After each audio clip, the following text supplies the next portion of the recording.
Gold buyers, మీ కష్టాల్లో నమ్మకమైన మీ ఆత్మీయ నేస్తం.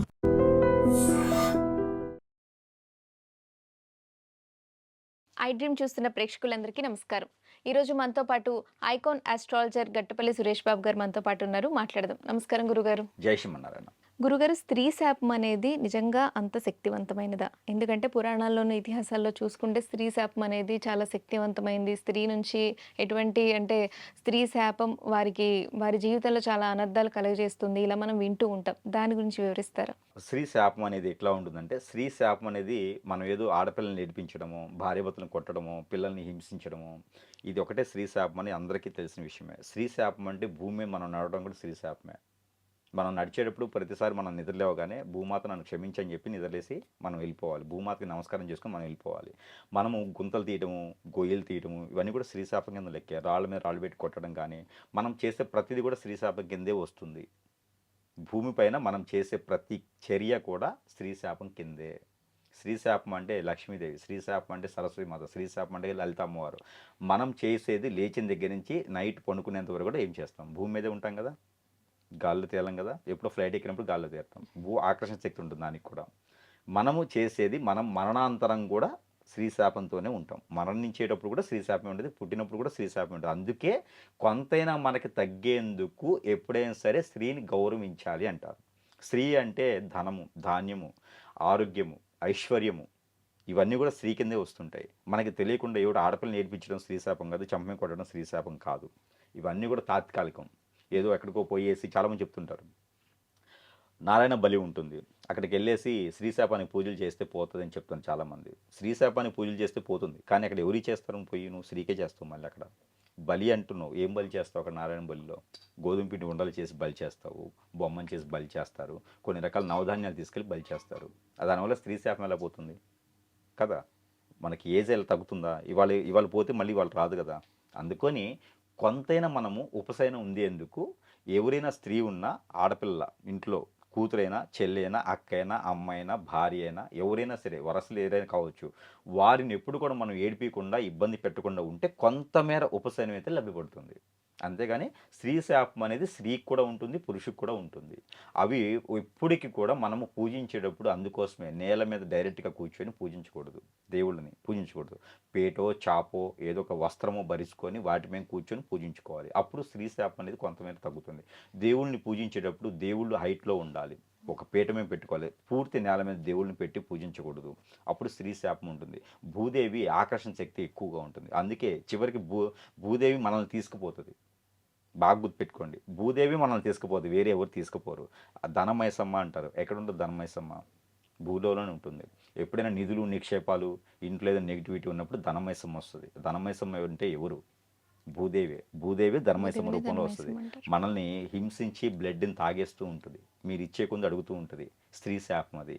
అందుకని ఎప్పుడు కూడా ఏది కూడా చెడు నెగిటివ్ టైపు వెళ్ళకూడదు. బాంబులు వేయటం, నక్సల్స్ లాగా కొట్లాడుకోవడం, దొంగతనాలు చేసుకోవడం, ఇలాంటివి చేయకూడదు. బంగారం లాంటి దొంగతనాలు చేయకూడదు. అందుకే అంటారు అవన్నీ కూడా స్త్రీ శాపం కింద వస్తాయన్నమాట. అందుకే ఎప్పుడు కూడా మనము భూమిని కాపాడుకుంటూ ఉండాలి, ప్రకృతిని కాపాడుకుంటూ ఉండాలి. స్త్రీ శాపం అంటే పాముని చంపితే స్త్రీ శాపం, జింకని ఏడిపిస్తే స్త్రీ శాపం, పులిని కదిలిస్తే స్త్రీ శాపం, అలానే కోతుల్ని హింసిస్తే స్త్రీ శాపం.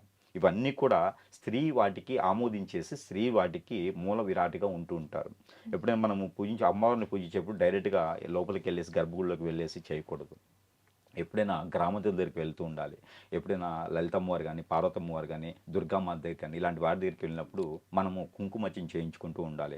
మనము నుదుటిని కుంకుమ పెట్టుకుంటామంటే మూడో కన్ను ఉంటుంది, నేత్రం ఉంటుంది, లేకపోతే ఇంకేదో చెప్తూ ఉంటారు. అవన్నీ కాదు. మనకి ఇక్కడ ఒక చక్ర ఉంటుంది, ఆ సచక్రాలో ఒక చక్ర కూడా పాజిటివిటీ అవుతుంది, దీన్ని నరదిష్టి రాదు.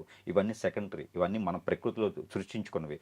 మొదటిగా స్త్రీ పాదాల చెంతన అక్కడ కుంకుమర్చన చేయించినటువంటి కుంకుమను మనం ధరించడంతో ఆవిడ పాదాల యొక్క ఆ శుభ అనుగ్రహం అనేది మనకి లభించడం కోసం ఆవిడ పాదాల చెంత మనం ఉన్నాం. కాబట్టి ఏదైనా తప్పు మాట్లాడితే క్షమించు అని, మనం తప్పుగా చూస్తే క్షమించు అని జ్ఞానరంధ్రం ఉంటుంది. ఇక్కడ చూసినా మాట్లాడినా ప్రతిదీ జ్ఞానరంధ్రంలోకి వెళ్తుంది.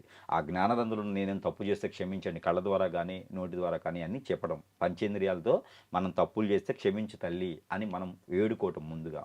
ఇవన్నీ కూడా మనం ముందుకు చేసుకునే దానికోసం. అంతే కనుక స్త్రీ శాపం సపరేట్గా ఉండదు. స్త్రీ శాపం అంటేనే ప్రతి ఒక్కళ్ళకి ఉంటుంది. అది ఎక్కువ ఉంది, అంటే ప్రెగ్నెన్సీ స్త్రీని ఏడిపిస్తే చాలా ఎక్కువైపోద్ది. అలానే పాముల్ని చంపే వాళ్ళకి స్త్రీ శాపం ఖచ్చితంగా వాళ్ళని విడనాడదు, వాళ్ళ వంశాన్ని మొత్తాన్ని నాశనం చేస్తుంది. అందుకే పాముల్ని చంపకూడదు, ఏ పాముని పడితే ఆ పాముని చంపకూడదు.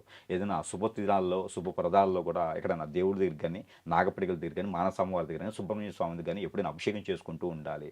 అట్లనే నిధులు నిక్షేపాలు, ఇంట్లో చెట్లు, తులసి చెట్టు, అరటి చెట్టు, వేప చెట్టు ఇవన్నీ కదిలించకూడదు. మునగ చెట్టు ఇవన్నీ ఎప్పుడు పడితే అప్పుడు నరకకూడదు.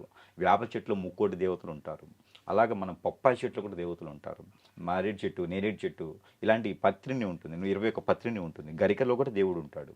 కాబట్టి ఏది మనం చేయాలన్నా కూడా ముందు నమస్కారం చేసుకోవాలి. భూదేవికి నమస్కారం చేసుకుంటే స్త్రీ దోషం అనేది మ్యాక్సిమం మన దగ్గరికి రాకుండా ఉంటుంది.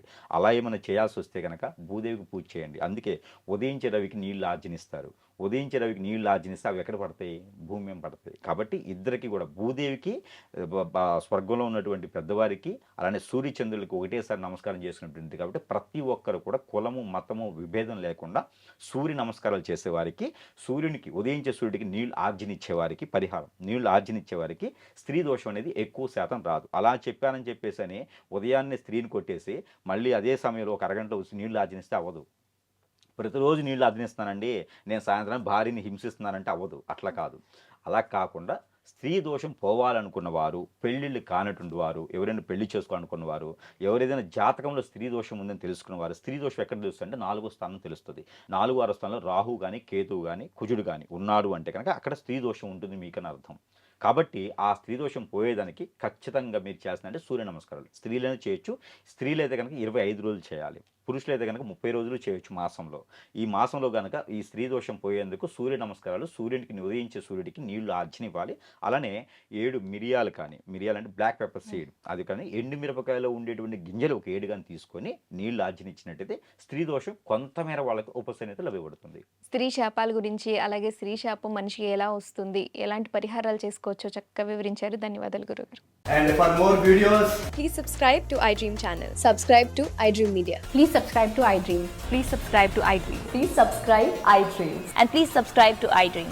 For more videos, subscribe to iDream. please like, share and subscribe to the channel. Congratulations, iDream. Subscribe to iDream. Subscribe to iDream. So subscribe to iDream Media. iDream की iDream team अंदर की huge congratulations. Please subscribe iDream Media. Please subscribe to iDream. Subscribe iDream. Please subscribe to iDream. iDream అంటే నా కళల channel subscribe చేసుకున్న నోరు తిరుగుతలేదు, మీరైతే గంట గుర్తు కొట్టండి. For more such videos, please subscribe to iDream.